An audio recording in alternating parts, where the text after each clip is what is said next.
Hello and welcome to J.P. Murray's Association Hustle Podcast. President of the Murray Company, JP's mission is to arm today's associations with insight and strategy to thrive in a progressively complex and competitive business landscape. 21st century associations must move forward with a little bit of hustle and revenue development at their core. Here's JP.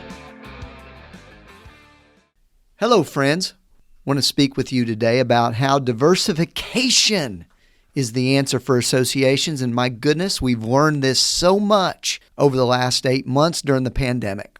Diversification really comes in many ways, but we're learning how important it is to our associations and our business models moving forward. If there's anything that we've learned, if you're a one-trick pony, it's probably not going to be enough to sustain the organization. Here's what I see associations doing right now and how it works. If you're reliant on non-dues revenue, like a big event or a meeting, the association data shows that associations are going to have around maybe 40% of their revenue to 60% coming from events. It's difficult to rely on that revenue to pull you through. So associations that are adapting are putting additional emphasis on membership development. One, a better improved process for renewal. This means that's much more than a billing cycle. The best associations are emphasizing the benefits and services and return on investment regarding membership at least 10 times a year in a variety of different formats. Webinar briefings about services, email campaigns, outreach and calls to the members from the staff or maybe volunteers about new programs that are available to them that might be helpful. Secondly, a very intentional membership recruitment program.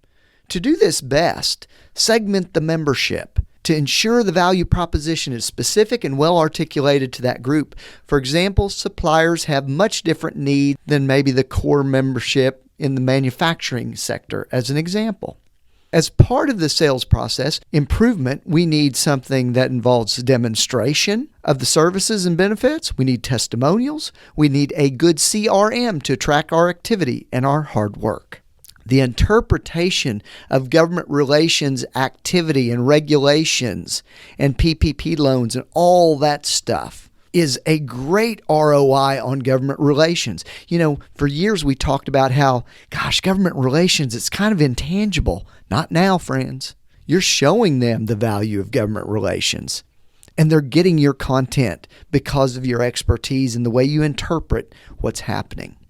Marketing General's Economic Impact Study for associations. I encourage you to go to Marketing General's website and download that report. It's valuable.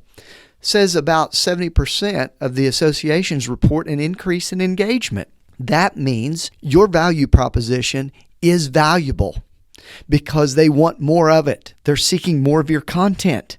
They're seeking more of your information. They want to access your experts. And this engagement and your facilitation of the industry means non-dues revenue could be a great opportunity. So, conversely, let's just flip the coin over. If you're primarily a membership dues-based business model, you might need non-dues diversification. I'm working with a great association that's launching its first sponsorship program ever because they have access to the entire supply chain. Buyers and sellers may need you to facilitate and provide branding and marketing and business networking opportunities, even in a virtual format. So how do you do that? Well, virtual meetings until you can meet together is probably going to be a primary part of that.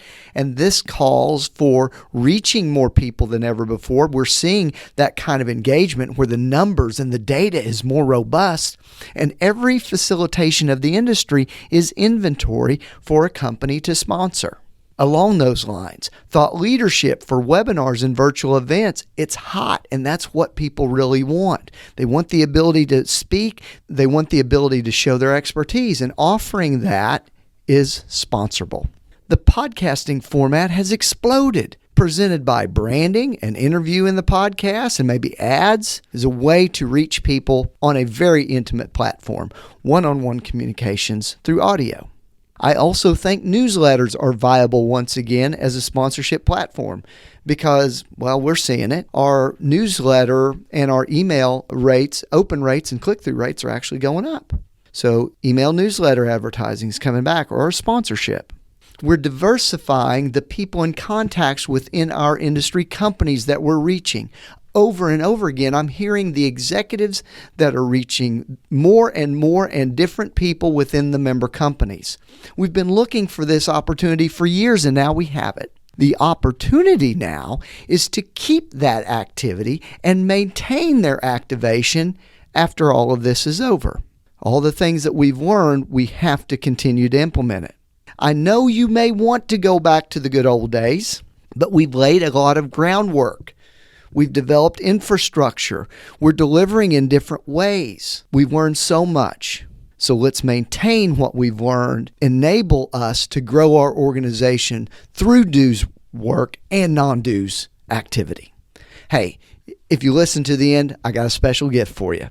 Send me your mailing address to jp@murraycompany.com, and I'd be delighted to send you a complimentary copy of my first ever book, maybe the last, Association Hustle.